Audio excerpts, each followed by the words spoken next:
Por esses dias, Tarcísio visita o Bolsonaro na Papudinha para definir os seus próximos passos políticos. Com isso, não se esqueçam de, antes de se inscrever no canal e dar like.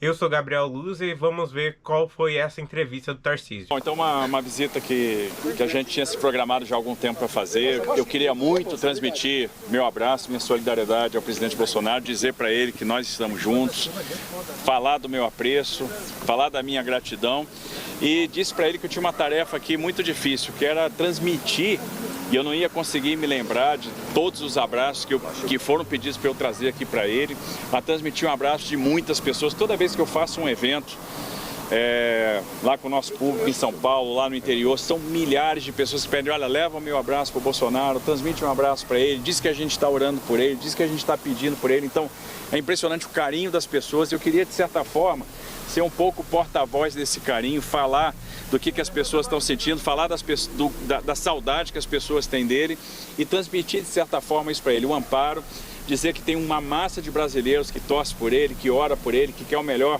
para ele, que tem carinho por ele, né? E eu me incluo nesses brasileiros e eu queria transmitir isso no dia de hoje.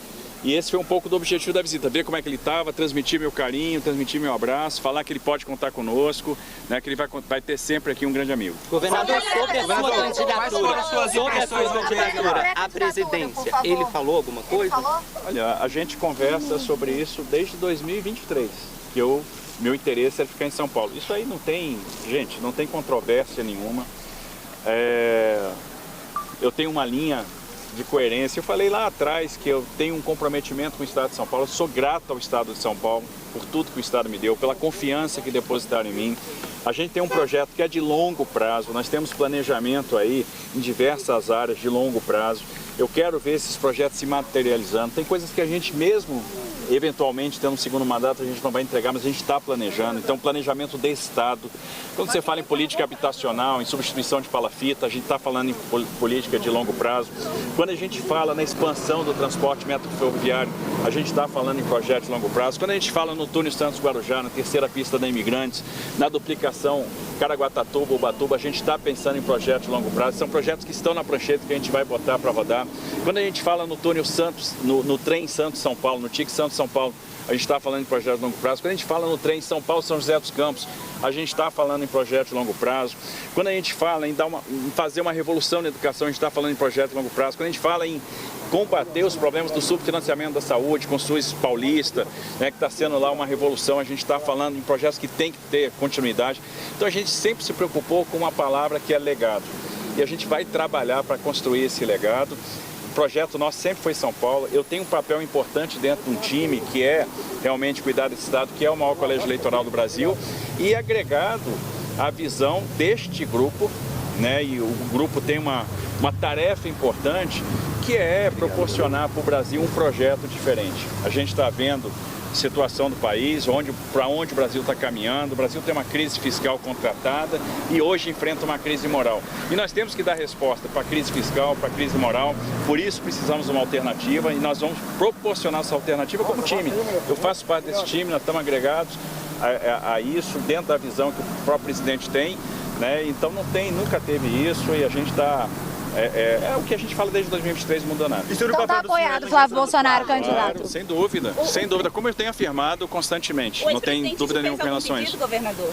Não, assim, como eu falei, a gente conversou com amigos, a gente vai estar empenhado neste projeto, vamos entrar né, muito fortes, muito unidos, agregando mais pessoas, agregando mais gente e falando de perspectiva, falando de projeto para o país.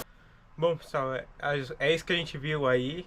Eu acho que foi uma decisão do Tarcísio e do pessoal do PL muito mais voltada acerca de estrategicamente continuar no cargo para governador, porque eles decidiram já quem seria o presidente, então fica muito mais fácil tentar agora lecionar quem vai ser dar continuidade para eles ter esse reduto político aqui em São Paulo, né?